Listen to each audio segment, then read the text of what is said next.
El vicepresidente J.D. Vance explica los avances tras el acuerdo con Irán y confirma nuevo flujo de petróleo por el estrecho de Hormuz.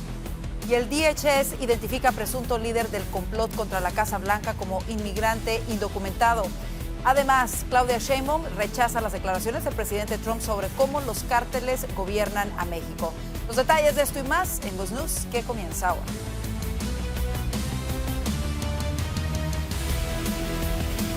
Bienvenidos, los saluda Karina Yapor. El vicepresidente J.D. Vance dio detalles del memorándum de entendimiento con Irán. Vance confirmó que hoy ha pasado una importante cantidad de petróleo por el estrecho de Hormuz y dijo que Irán recibiría acceso a fondos congelados solamente si cumple y respeta plenamente el acuerdo. Vance también respondió sobre el tema de Cuba a nuestro corresponsal Juan Esteban Silva, quien nos tiene el informe desde la Casa Blanca. Juan Esteban. Hola Karina, ¿qué tal? Los saludo desde la Casa Blanca. Pues bien, el presidente Donald Trump, miren ustedes las imágenes, ya firmó en Versalles, en Francia, el acuerdo o el memorando de entendimiento alcanzado entre Estados Unidos e Irán. Son 60 días de plazo que empiezan a regir hoy, nos ha dicho el vicepresidente Vance, para verificar el cumplimiento por parte del régimen de Teherán. Ha dicho la administración Trump que el pacto abre una nueva oportunidad para evitar una confrontación mayor a nivel militar y limitar la capacidad nuclear de Irán. En otras palabras, lo que más quiere la administración Trump es que Irán no se pueda rearmar a nivel nuclear. También ha dicho el vicepresidente, se podría destinar fondos congelados para Irán si ellos ven voluntad de cumplir con ese memorando de entendimiento. Miren ustedes. First of all, I think the president's peace plan in Iran is already bearing real fruits for the American people. Last night, 12.5 million barrels of oil went through the Strait of Hormuz. That is a high since the beginning of the conflict. Oil prices are down nearly at their level from the pre-war conflict. Gas prices dropped below $4 a gallon today for the first time since the conflict. And importantly, they're going to keep falling further given how low oil prices are. On the military side, the Iranians for the second night in a row did not shoot at any ships in the Strait of Hormuz so far. Pero las declaraciones más llamativas, Karina, llegaron al hablar sobre Israel. El vicepresidente defendió el acuerdo impulsado por el presidente Trump, respondió a las críticas provenientes de algunos sectores del gobierno israelí, pero también criticando recientes acciones contra el Líbano, calificándolas como incompatibles con los esfuerzos para reducir las tensiones en la región. De hecho, llegó a decir que si él fuera parte del gabinete de Netanyahu, pues no estaría de alguna manera golpeando a probablemente quien es el único aliado que tiene en este momento Israel. Saw the Axios report, that Netanyahu is fuming. That's not reflective of the conversations that I've had with him, but maybe he's saying something to somebody else that he's not saying to me. What I will say, and this does bother me, is that you have seen people within Bibi's cabinet who have come out and attacked the deal and in some ways very personally attacked the President of the United States. And I guess my message to them would be twofold. Number one, Donald J. Trump is the only head of state in the entire world who is sympathetic to the nation of Israel at this moment in time. And he happens to be the head of state of the world superpower. If I was in the cabinet of the Israeli government, I might not be attacking the only powerful ally that I have anywhere left in the entire world. Como dato de cierre, Karina, le preguntamos al vicepresidente Vance sobre la situación en Cuba. Inicialmente nos dijo que debía ser el secretario de Estado Marco Rubio quien hablara sobre el tema, pero luego, quizás eso bromeando, pero ya luego dijo que la situación de Cuba a nivel humanitario es muy difícil, que está a 90 millas y que se sostienen diálogos con el régimen. Miren ustedes. In Cuba, it is a system that hasn't worked. They can't make any money. Their economy is frankly probably in worse shape than the Iranian economy. It's 90 miles from our shore, so every time that there's a crisis, you end up having desperate refugees or desperate, people who can't feed their families trying to flood into our country. La administración Trump manteniendo esas conversaciones con Cuba, mientras también avanzan esos 60 días que empiezan a regir hoy, 19 de junio, porque la firma del presidente Trump, que veían ustedes en Versalles, en el horario iraní, pues es el día de hoy que se cumple el primer día de ese memorando que le pone un respiro, digamos, a la situación de Oriente Medio con los 12.5 millones de barriles de petróleo que han entrado en las últimas horas y con el desbloqueo del estrecho de Hormuz. Es la información desde la Casa Blanca para Voz News. Vuelvo contigo, Karina. Gracias, Juan Esteban. Y el secretario de Guerra, Pete Hegseth, lanzó duras críticas contra los aliados de la OTAN durante un discurso en Bruselas, donde anunció una revisión de 6 meses del despliegue militar estadounidense en Europa. Hegseth advirtió que el resultado dependerá de la rapidez con que los países europeos refuercen sus capacidades de defensa. También acusó a varias naciones de negarse a apoyar a las fuerzas estadounidenses en la guerra contra Irán al restringir el uso de bases y sobrevuelo. Además, cuestionó las prioridades políticas europeas, señalando que temas como la migración y la política social habrían desplazado la inversión en defensa y debilitado la seguridad del continente. Y los precios internacionales del petróleo cayeron marcadamente este jueves tras el acuerdo preliminar entre Estados Unidos e Irán para poner fin a la guerra y reabrir el estrecho de Hormuz, lo que elevaría la oferta global de crudo.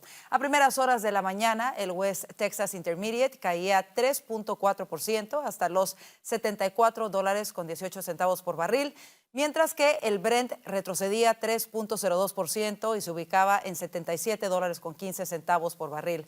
La tendencia bajista comenzó a inicios de semana cuando los mercados comenzaron a anticipar el regreso del petróleo iraní.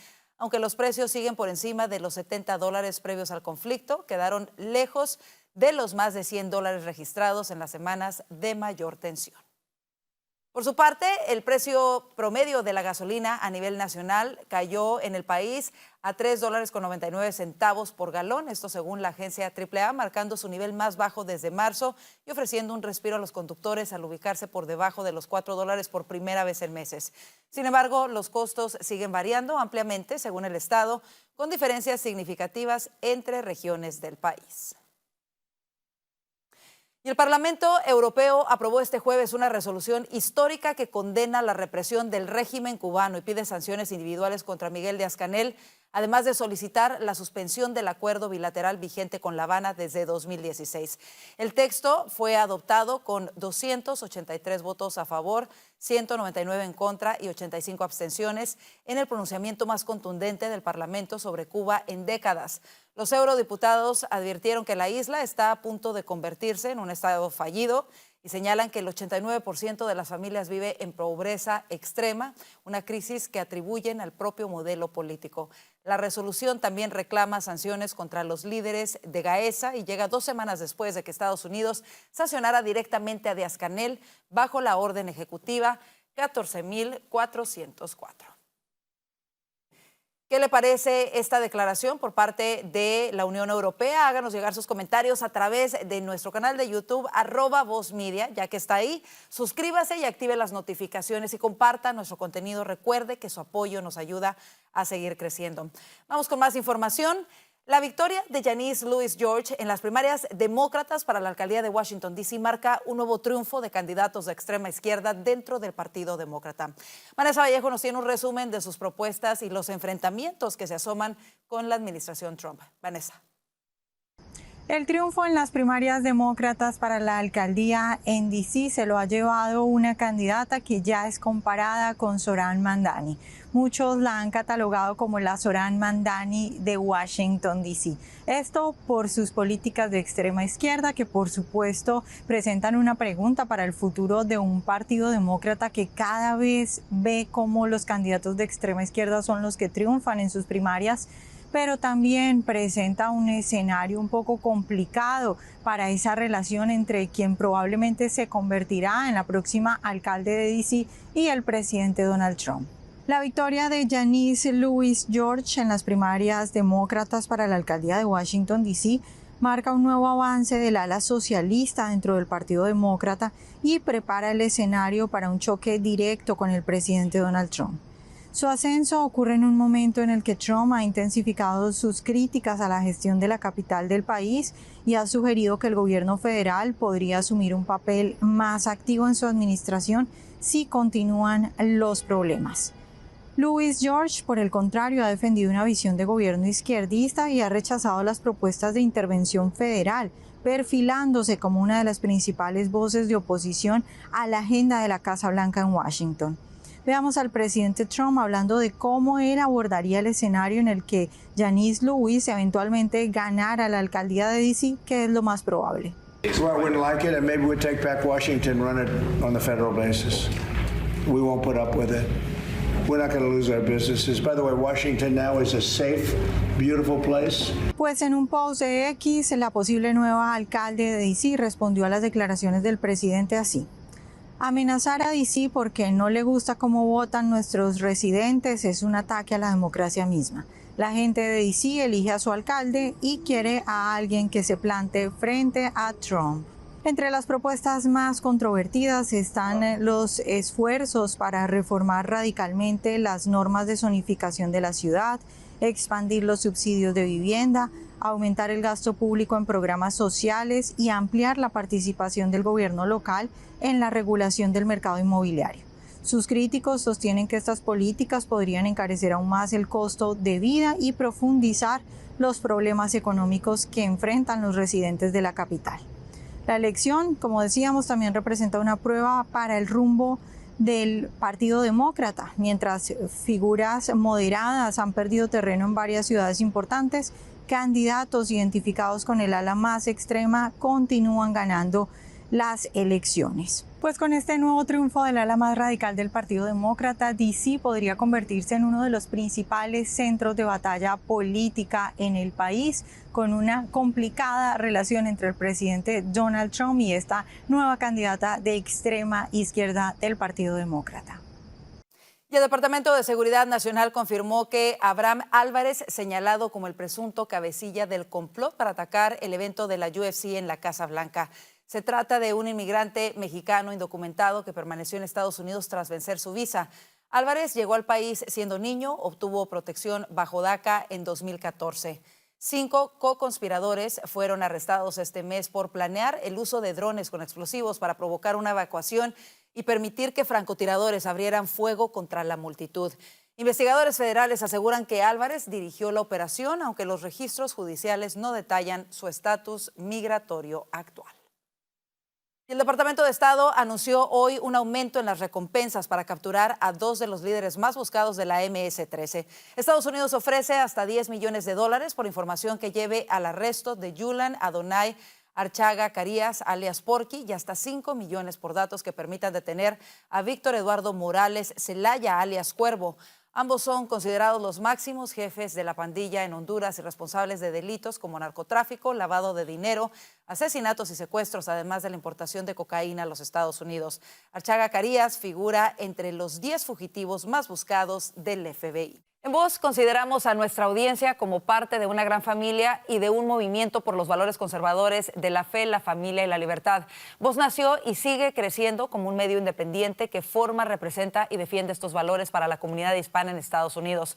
Tu apoyo es clave para seguir creciendo y llevando información sin filtros. Si deseas contribuir para que sigamos creciendo junto a ti, escanea el código QR en pantalla y sigue las instrucciones en nuestro portal de donaciones. Gracias por formar parte de la gran familia de Voz Media. Así nos vamos a la pausa comercial. La presidenta de México, Claudia Sheinbaum, responde a las declaraciones del presidente Trump, quien la describió como una mujer muy asustada. Los detalles de esto y más al regresar a Voz News. Cuidar tu corazón no tiene que costarte una fortuna. Con Voz Salud tienes consultas médicas ilimitadas, análisis de laboratorio con descuento y más de 400 medicamentos, incluyendo los que controlan la presión arterial y el colesterol, totalmente gratis. Todo desde solo $1 al día. Visita salud.voz.us y cuida tu corazón sin estrés.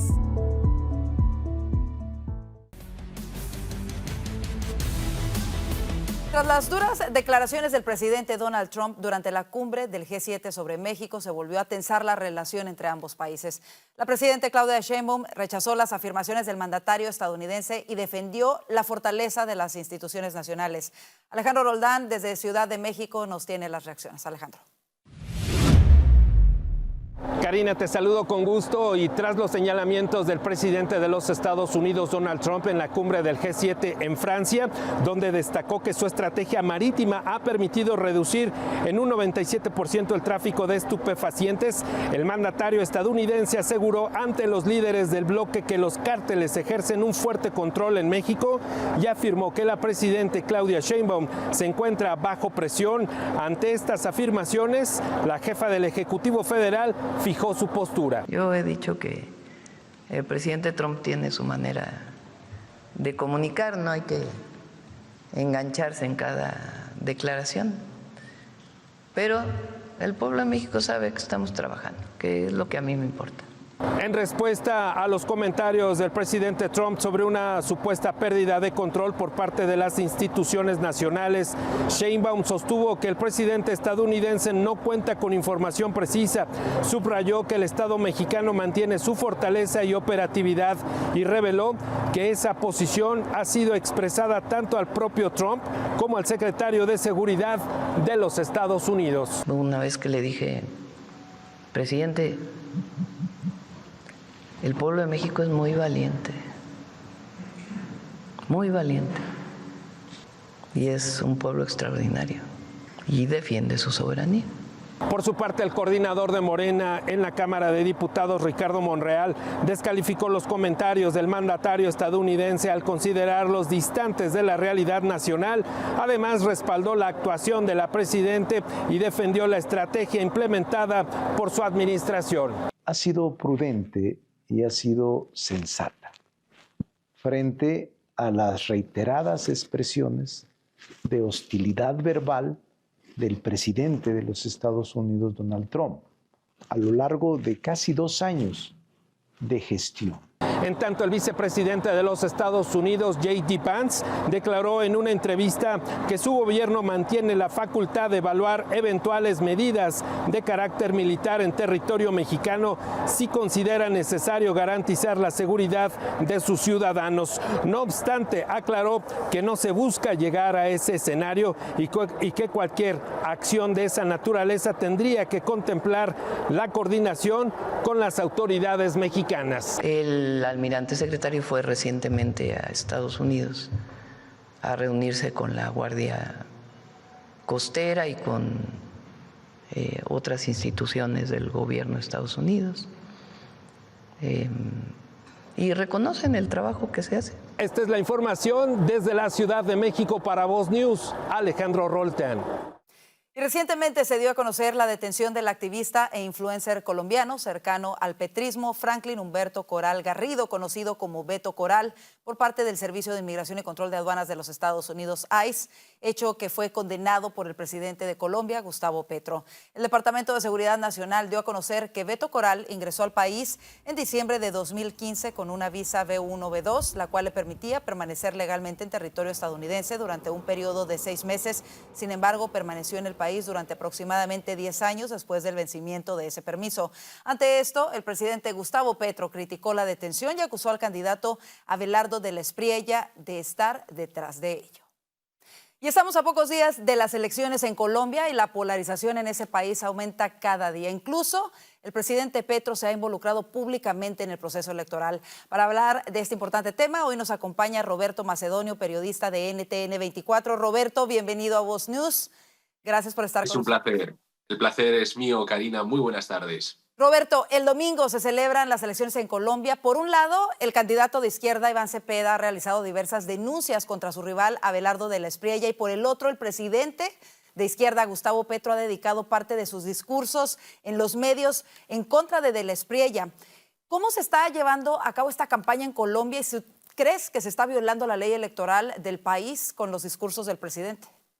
Se está llevando la campaña en desigualdad de condiciones. Vemos a un candidato, Iván Cepeda, que tiene todo el respaldo de un Estado como es el Estado de Colombia, y a otro candidato, Abelardo de la Espriella, que está sufriendo efectivamente las consecuencias de que el presidente de la nación, Gustavo Petro, utilice toda la maquinaria y toda la fuerza del Estado en su contra.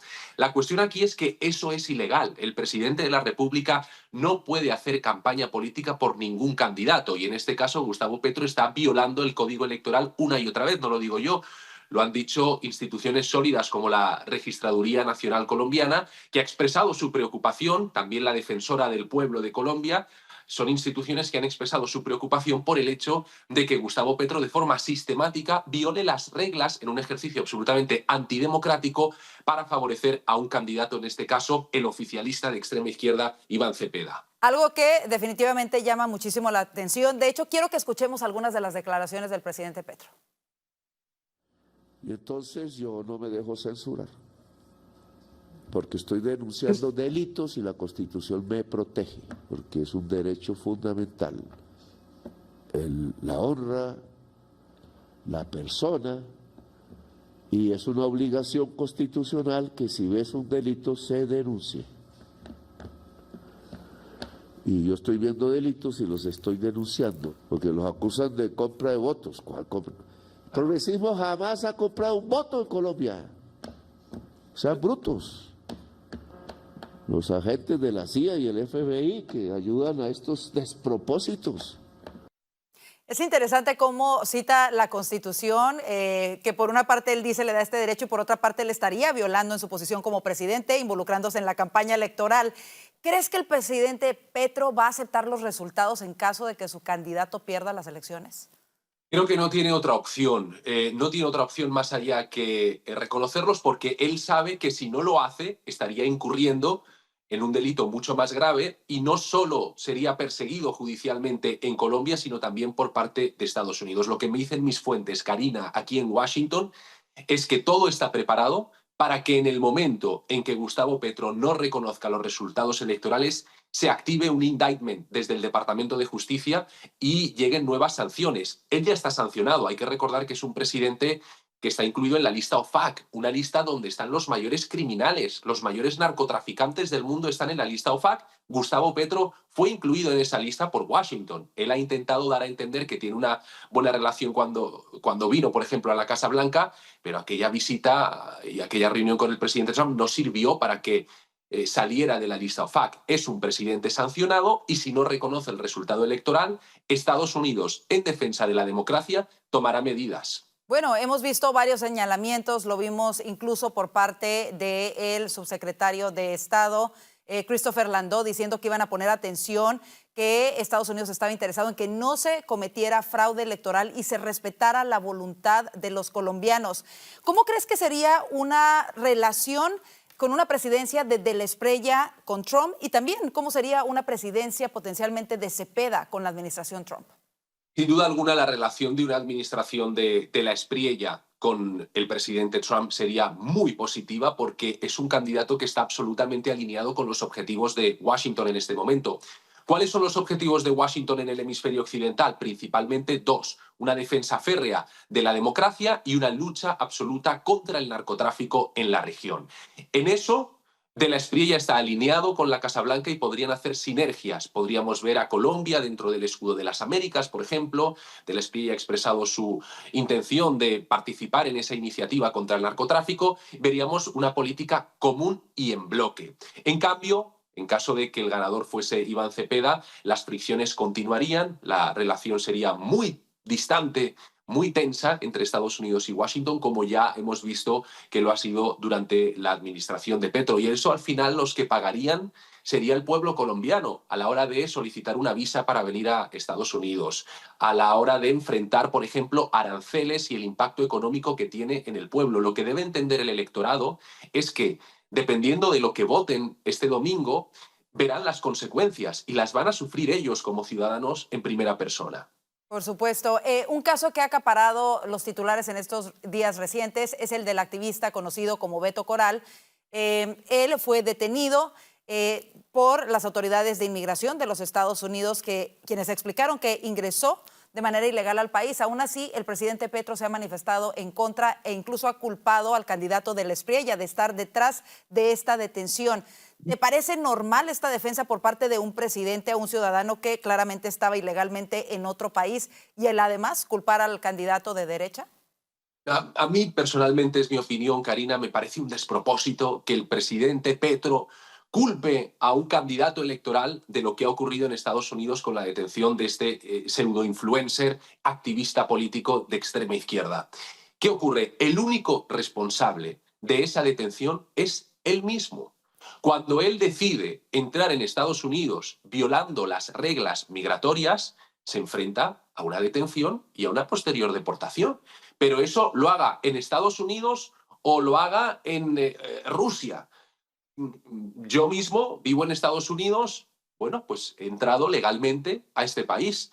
Una cita en el consulado, una solicitud de visa, una aprobación de las autoridades migratorias, un proceso legal para estar aquí.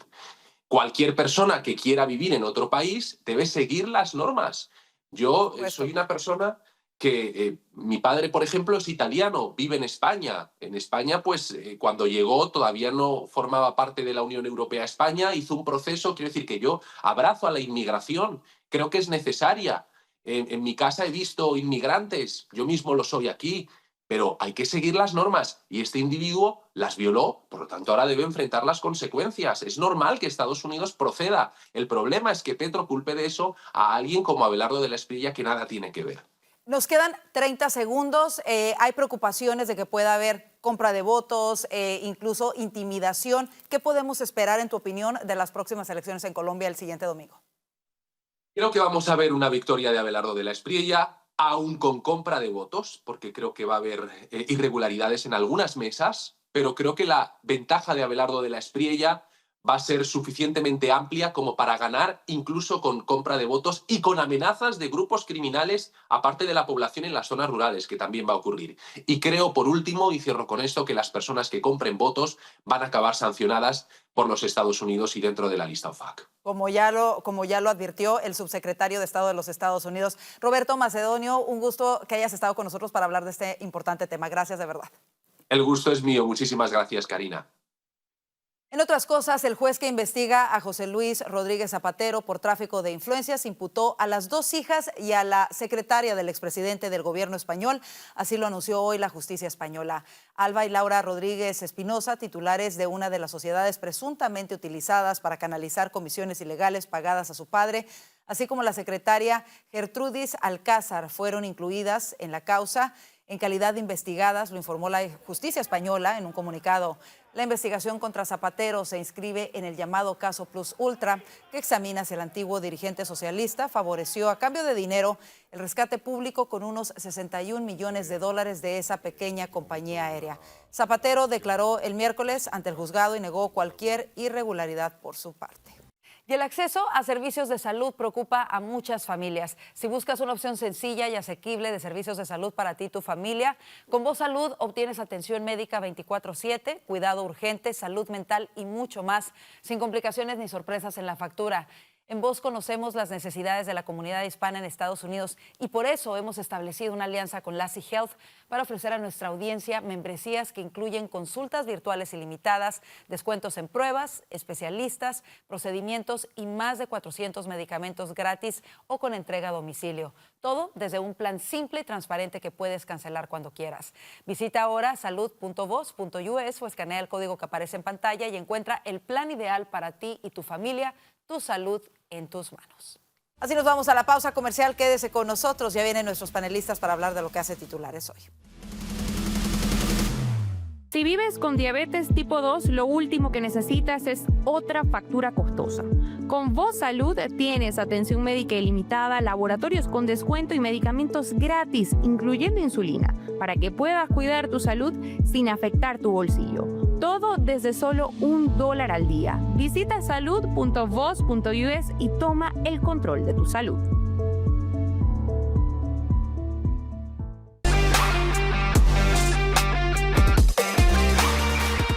Como lo informamos, el presidente Trump firmó anoche el acuerdo de paz alcanzado con Irán. Hoy el vicepresidente J.D. Vance informó que gracias a este acuerdo preliminar ya millones de barriles de petróleo están circulando a través del estrecho de Hormuz. Para analizar los detalles a profundidad, le damos la bienvenida a nuestros analistas. Hoy nos acompañan Orlando Avendaño, periodista y analista político de Voz, Diego Loyo, analista político, y Carolina Toro, abogada y analista político, quien nos acompaña desde California. Bienvenidos. Y bueno, sin duda alguna está acaparando los titulares este acuerdo preliminar. Orlando, comienzo contigo. El presidente Trump tildó de envidiosos y gente mala o estúpidos a quienes han criticado este acuerdo de paz con Irán. ¿Quiénes podrían ser los enemigos de este acuerdo? ¿Y qué te parece en términos generales lo que se ha dado a conocer hasta este momento?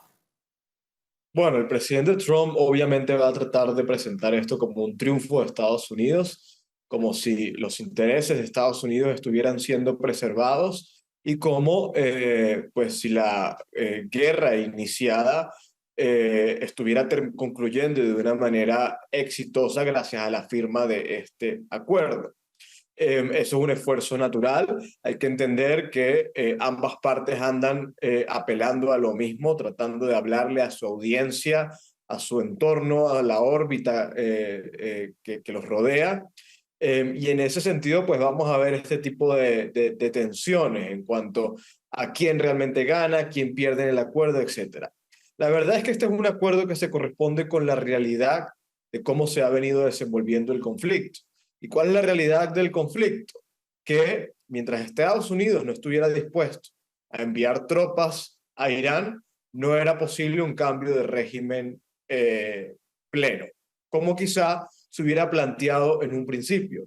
Y como no es posible un cambio de régimen pleno, hay que considerar que hay dos opciones: o continuar bombardeando Irán interminablemente, y los ayatolás y el régimen teocrático sigue martirizándose y saliendo a las calles y exponiéndose, y eso va a terminar volviéndose una guerra de desgaste, o concluir este conflicto ahora tratando de buscar un entendimiento que favorezca a las partes. Ahora, este resultado no le gusta a todo el mundo, obviamente, y hay que decirlo, no implica una derrota de Irán, como tampoco implica una derrota de Estados Unidos, porque hay que considerar dónde estamos parados. El Irán de hoy es un Irán muy diferente al que había cuando empezó la guerra.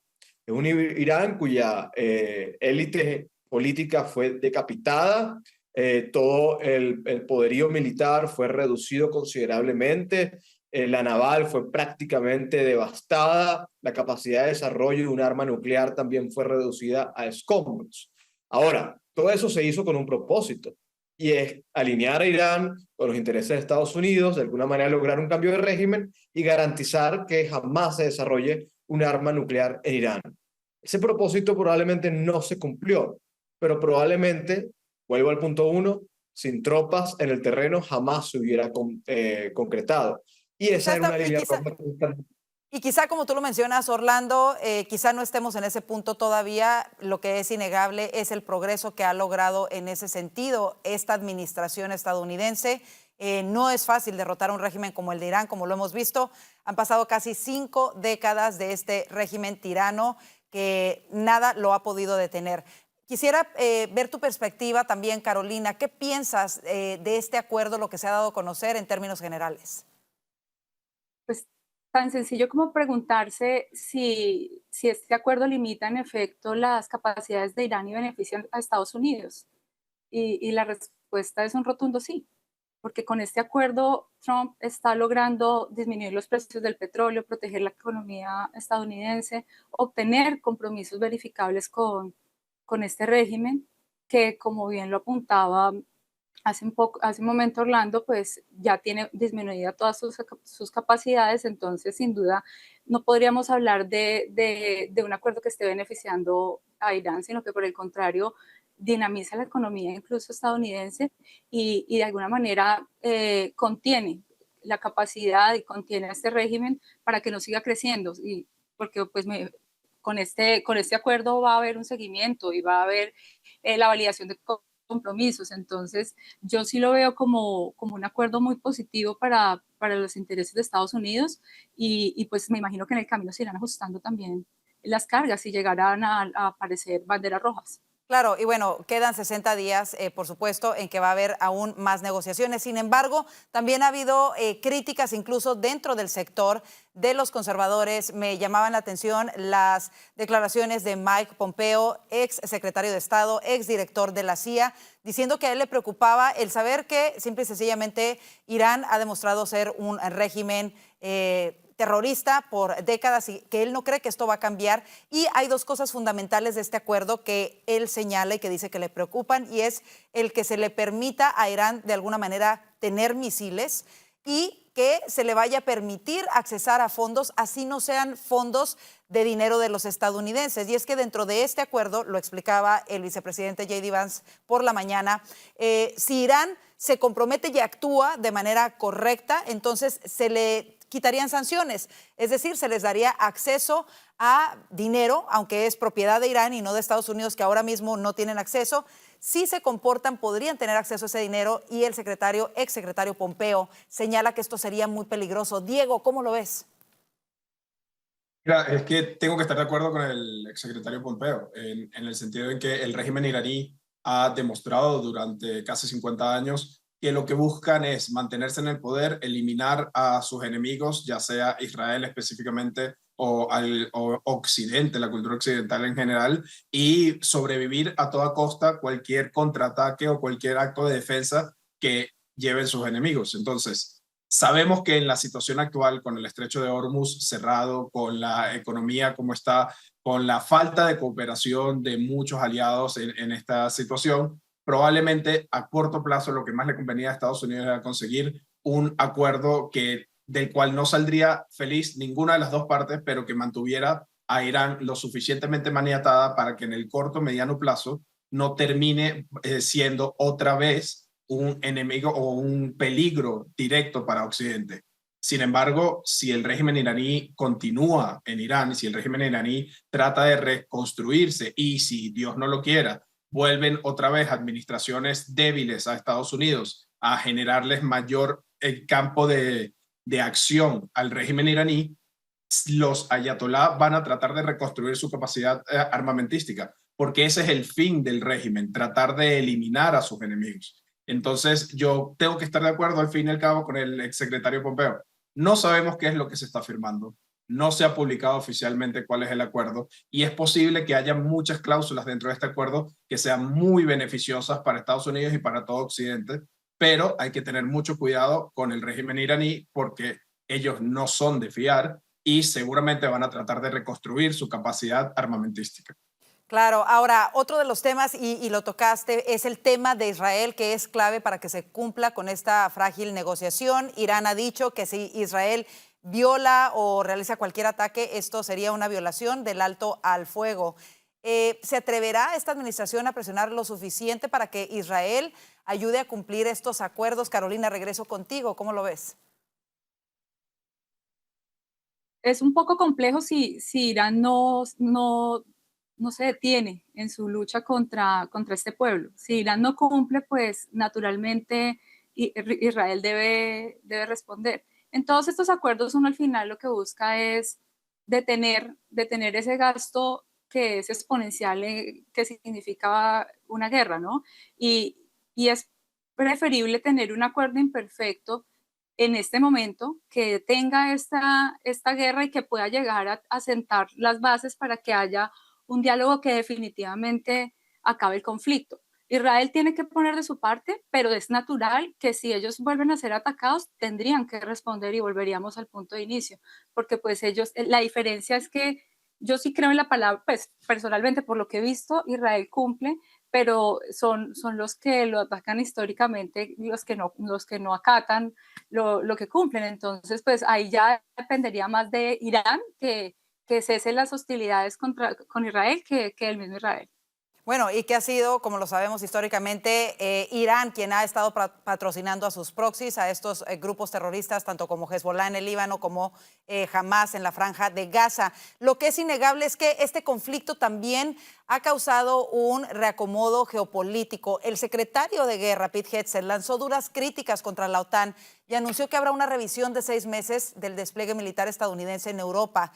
¿Qué decisión crees que va a tomar esta administración, Orlando, después de la falta de apoyo que hubo por parte de Europa a Estados Unidos en este conflicto?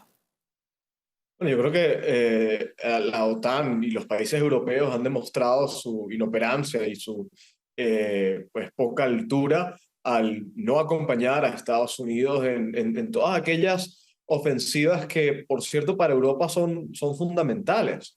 No solamente Rusia y Ucrania, sino Irán, ¿no? Que Irán no solamente es un problema para Estados Unidos, es un problema para el mundo occidental y la principal víctima del terrorismo islámico es Europa, eso es evidente y lamentablemente no es un problema que se va a disipar pronto.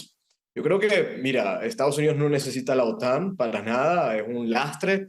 Es una carga, termina gastando plata que son de los contribuyentes que podría funcionar para fortalecer un ejército, las fuerzas militares americanas que tienen la capacidad de hacer lo que la OTAN ni en 1000 años podría hacer. Ahora, salirse de la OTAN pues tensaría muchísimo las relaciones con los países europeos. Esta es una administración a la que realmente no le importa eso, porque al final del día los países europeos necesitan a Estados Unidos. Pero no sé si se atrevan a dar el paso. Lo que sí es que va a condicionar o va a seguir condicionando, como ya lo ha hecho, la participación de Estados Unidos a que Europa realmente se ponga los pantalones y haga lo que le corresponde. Claro, una de las cosas que señalaba el secretario de Guerra es que Europa se ha enfocado tanto en otras cosas como, por ejemplo, la inmigración ilegal, que dejaron de invertir en defensa. Esa fue una de las primeras demandas de esta administración cuando tomó posesión en este segundo mandato el presidente Donald Trump, el que aumentasen su cuota y cumpliesen con la cuota de inversión en defensa a los miembros de la OTAN. Ahora, hemos escuchado que después de Irán viene Cuba. Esto pareciera estar cerca debido a este acuerdo. El vicepresidente J.D. Vance admitió que están hablando con el régimen cubano, al que instó a tomar decisiones inteligentes. ¿Cuáles podrían ser esas decisiones y esos términos para que de una vez por todas caiga la dictadura cubana, Diego? Pues la zanahoria y el garrote, como ya aplicaron en Venezuela, como ya aplicaron en Irán y como están aplicando en Cuba. J.D. Vance está ofreciéndole una salida elegante, una salida, un retiro dorado, decimos en Latinoamérica, a los jerarcas cubanos, algo que definitivamente no se merecen, algo que en mi opinión personal no debería ni siquiera estar sobre la mesa, pero que entiendo que los intereses de Estados Unidos son los que prelan ante las decisiones de la administración y no mi opinión personal. Entonces, Estados Unidos está tratando de evitar tener un conflicto más directo o más confrontacional con Cuba al ofrecerle al régimen cubano que tenga una apertura no solamente a la ayuda humanitaria que está tratando de meter Estados Unidos a través de entidades privadas, sino también que permita un cambio en sus políticas, un cambio en su mandato e incluso una transición pactada, pero una transición hacia una potencial democracia en Cuba. Y yo creo que J.D. Vance les está ofreciendo esta salida para que no tenga que pasar la situación que pasó en Venezuela o la situación que Dios no lo quiera, que pasó en Irán, donde tuvieron que entrar en un conflicto ya cinético, bélico, en la isla, en el Caribe. Yo no creo que esto escale a un conflicto de estas magnitudes, sin embargo, sí creo que la administración Trump va a utilizar todas las herramientas que tenga a su disposición para que haya un cambio de régimen en Cuba. Y justo antes de irnos a la pausa, rápidamente, el día de hoy el Parlamento Europeo aprobó una resolución histórica que condena la represión del régimen cubano, pidió sanciones individuales contra Miguel Díaz-Canel, solicitó incluso la suspensión del acuerdo bilateral vigente con La Habana desde 2016. ¿No creen que llegó un poco tarde esto? Esto sucede a dos semanas de que Estados Unidos impuso cargos justo contra Raúl Castro, sanciones en contra de Miguel Díaz-Canel. ¿Es esto una reacción de la influencia y lo que está haciendo Estados Unidos? ¿Llega tarde o no? ¿Y qué tan significativo es, Carolina? Pues es la incoherencia que solemos ver en este tipo de organismos ya cuando la foto está tomada y la situación está resuelta, pues ellos se quieren colgar la medalla. Y pues así como Trump se cansó de financiarles la defensa y la libertad a los europeos, pues ahora de alguna manera quieren quedar bien con él, apoyando indirectamente y llegando tarde cuando durante tantos años no solamente financiaron, sino que callaron todos los abusos y la violación a los derechos humanos de los cubanos. Entonces yo lo veo como una respuesta a una comunicación netamente interesada en quedar bien con la opinión pública, pero cero efectiva. Creo que es una comunicación inútil en este momento, ya cuando Trump está a punto de resolver la situación y garantizar una transición hacia la democracia en la isla. Quizá es una reacción para no quedarse y subirse en la ola del cambio que se avecina para Cuba, y esperemos que así sea, ¿no? Vámonos a la pausa comercial, quédese con nosotros, ya volvemos con más del panel de voces. Llevar a tu familia al médico no debería costar tanto. Con Voz Salud, toda tu familia recibe atención ilimitada, virtual o presencial, y más de 400 medicamentos genéricos totalmente gratis. Desde un simple resfriado hasta el manejo de enfermedades crónicas, todo está cubierto, desde solo $1 al día. Visita salud.voz.us y protege la salud de tu familia hoy mismo.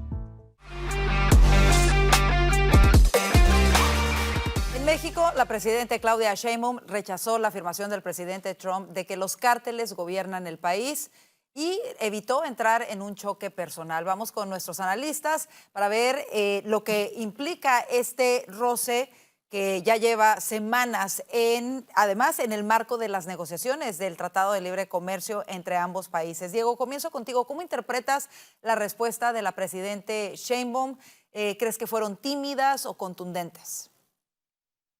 Yo creo que fueron obligadas, ¿no? Lo comentábamos ayer, hay muchos intereses en México que van más allá de los políticos y más allá del partido Morena, que tienen influencia dentro del gobierno de Sheinbaum, y yo creo que ella tuvo que salir adelante a tratar de desmentir a su manera los comentarios que hacía Donald Trump. Estos son dos presidentes que tienen unas maneras muy particulares, no son las maneras del típico político. Por supuesto, Donald Trump lo conocemos todos, pero es que Sheinbaum también trata de escurrirse como muy hábilmente en responder y no responder. Y yo creo que lo que hace es decir que ella y su gobierno están haciendo un excelente trabajo. De hecho, mencionó que los homicidios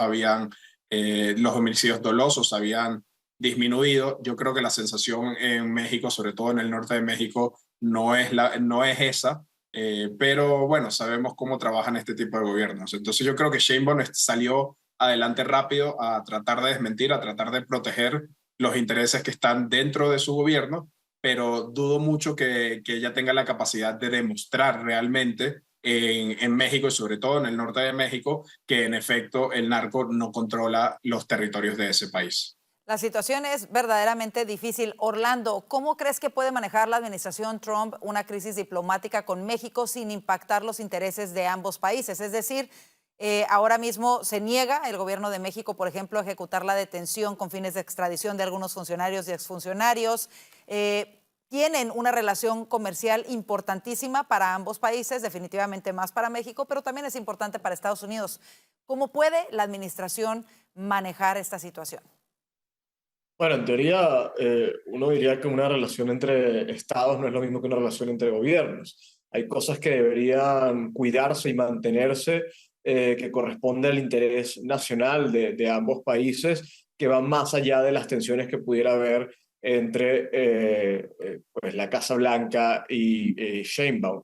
Ahora, a efectos prácticos, pues eso no está funcionando y no va a funcionar así, sobre todo por la naturaleza de la administración Trump, que es una administración donde Trump ha tratado de moldear el Estado, de establecer una política que obviamente esté completamente en sintonía con su voluntad, y por otro lado de una presidente Sheinbaum en una nación que no es completamente soberana, una nación donde el crimen organizado, el narcotráfico y la corrupción prácticamente han tomado partes del Estado. Entonces, no se puede establecer una dinámica en la que haya tensiones entre ambos países sin que esto afecte los intereses de ambas naciones.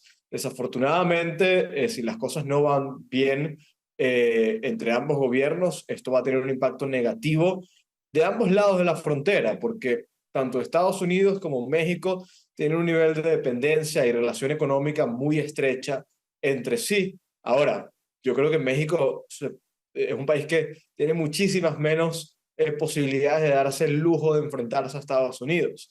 Estados Unidos yo creo que puede resistir crisis, puede resistir tensiones diplomáticas de todo tipo, pero Sheinbaum no está en la misma posición. Yo creo que al final Sheinbaum va a terminar cediendo porque Estados Unidos tiene la capacidad de forzar a los otros gobiernos. Yo creo que las pretensiones, de alguna manera, imperiales de Estados Unidos envían el mensaje rotundo de que ninguna nación, así sea de izquierda o de derecha o lo que sea, puede tratar de evitar la voluntad de esta administración. Y al final yo creo que va a prevalecer lo que quiere el presidente Donald Trump. Sobre todo cuando se trata de la protección de la vida de los ciudadanos estadounidenses. Recordemos que todo esto ha sido una campaña en contra del narcotráfico y que a final de cuentas no solamente beneficia a los norteamericanos, sino en realidad a las personas en nuestros países. Colombia hace años vivió una crisis similar, Carolina, en donde los ciudadanos estaban atrapados en la violencia por los cárteles de la droga. ¿Cómo ves esta relación? ¿Cómo ves esta disposición de Estados Unidos de combatir que le han ofrecido a la presidenta de México? ¿Y cómo crees que se va a desarrollar esta relación ante la negativa del gobierno de México de aceptar la cooperación de Estados Unidos de manera plena? Es muy complejo porque podríamos pensar que es ahora o nunca. Solo un gobernante como Trump tiene el carácter para poder intervenir con resultados concretos en una nación que sin lugar a dudas está causando grandes problemas para los norteamericanos. No olvidemos que no es solamente la presencia de los carteles que dominan territorios e inundan Estados Unidos con drogas, sino también que de alguna manera esas fronteras han facilitado la migración ilegal de muchos suramericanos que han llegado también al país, no solamente a delinquir, sino también a ser una carga pública. Entonces, Trump tiene todo el derecho de hacer esas críticas y no es simplemente por capricho. Yo creo que va a ser muy complejo, pero ella sabe que no tiene la capacidad para resolver el asunto y uno entraría más bien a cuestionar si es que el mismo Estado es parte de eso, ¿no? Que esta continuidad del gobierno desastroso de López Obrador tenga de verdad la intención de acabar con este flagelo y en efecto lo vayan a hacer. Recuerden que lo que decía Bukele en El Salvador, cuando un país no es capaz de resolver esos asuntos de narcotráfico y violencia es porque probablemente sea parte de ese mismo sistema, de ese mismo crimen. Entonces, es muy complejo para México porque sin lugar a dudas la sartén por el mango la tiene Estados Unidos y Trump es alguien que va definido y determinado a resolver el problema que tiene. Y que además, como tú lo mencionas, también este flagelo afecta a millones de mexicanos, no solamente a los estadounidenses, sino a millones de mexicanos que en realidad están desesperados y que quieren que haya una solución a esta violencia derivada de los carteles que dominan en suelo mexicano. Vámonos a nuestro último tema. Hoy llegó a Venezuela la presidenta de la Asamblea Nacional de 2015, Dinora Figuera. Justamente ella llegó a Caracas para reunirse, entre otras personas, con los hermanos Rodríguez, lo que sería el primer intento de acercamiento oficial entre las fuerzas democráticas opositoras y el interinato que encabeza Delcy Rodríguez tras la captura de Nicolás Maduro y Cilia Flores el pasado 3 de enero. Diego, ¿qué significado político podría tener la llegada de Dinora, o tiene, mejor dicho, la llegada de Dinora Figuera a Caracas el día de hoy? Hay varios niveles, ¿no? El significado político es otra señal de que la intervención de Estados Unidos en Venezuela sigue avanzando con éxito en sus tres fases, ¿no? En la estabilización, recuperación y transición. Este podría ser la primera señal completamente sobre la tercera fase, o sea, que no hay forma de negar que el hecho de que la presidenta de la Asamblea Nacional, la última Asamblea Nacional legítima, recordemos, según las leyes de Venezuela y según el criterio constitucional de Venezuela, la última Asamblea Nacional electa de forma legítima es la que preside esta señora, y el hecho de que el régimen haya permitido que Dinora llegue a Caracas, se reúna primero con John Barrett y después el encargado económico en Venezuela y después con los hermanos Rodríguez, significa que empieza ese periodo de transición. Ahora, hay muchos interrogantes de por qué específicamente Dinora y sobre todo hay muchos interrogantes sobre qué va a pasar con María Corina Machado. Si yo fuera asesor de María Corina Machado en este momento le diría que prácticamente tiene dos opciones sobre la mesa. Empezar a planificar cómo va a ser su campaña y su gobierno posterior a toda la situación de la transición, obviamente teniendo en cuenta que tiene que presionar para que ciertos aspectos de la transición se den como se tienen que dar, pero dejando la responsabilidad principal a otras figuras, sea Marco Rubio, sea el Departamento de Estado o sea Dinora. O la segunda opción es que definitivamente tiene que conseguir cómo regresar a Venezuela para ser parte de esa negociación. Yo personalmente creo que conviene para Venezuela, para el plan de Marco Rubio y para el posible gobierno de María Corina Machado en un futuro, que todas estas señales vayan avanzando poco a poco y que haya la menor cantidad de barreras posibles para llegar a esa transición. Y de confrontaciones, muchos hablan precisamente de los términos, hay mucha preocupación, quisieran ver una fecha para elecciones ya el día de mañana, sin embargo es todo un proceso y muchos también valoran lo que tú mencionas de evitar las confrontaciones al máximo, priorizar la seguridad y respetar estas etapas como parte de un proceso integral de restauración de Venezuela, de la democracia en Venezuela. Orlando, ¿cómo lo ves tú y cómo interpretar las versiones sobre las reuniones con el gobierno de Delcy Rodríguez y con la Embajada de Estados Unidos, especialmente si no están coordinadas con el equipo de María Corina Machado? Ya, esto arrancó hace unos meses, un par de meses, cuando el Departamento de Estado, propiamente el funcionario, el subsecretario de Estado, Michael Kozak, recibe a Dinora en Washington.